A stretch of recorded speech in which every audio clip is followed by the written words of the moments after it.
અરે ઇતિહાસ જાનવરના થઈ ગયા। હળદીના ઘાટ ઉપર મહારાણા પ્રતાપનો ઘોડો પૂજાય, સતાધારમાં પાડો પૂજાય, જમરાળામાં ભેંસ પૂજાય, કચ્છમાં દાદા મેકરણનો કૂતરો ને ગધાડો પૂજાય। આપણને બાપુ કોઈ સારી રીતે સીતારામે નથી બોલતું, શું કૂતરા કરતા બે જ નથી।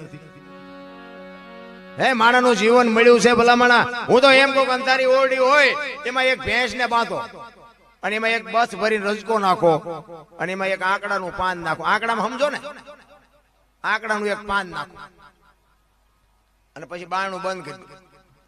હવારે તમારે જોવું હોય જોઈ લેવાનું હોય ભેંસ બાપુ રજકો ખાઈ ગઈ છે, આંકડાનું પાન પડ્યું છે, એના ઉપર આપણને ખબર પડે, ભેંસ ને ખબર પડે છે કે શું ખવાય ને શું ન ખવાય। માણા નથી પડતી બોલો।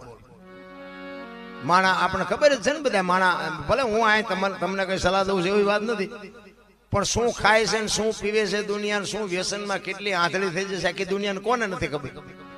હું તો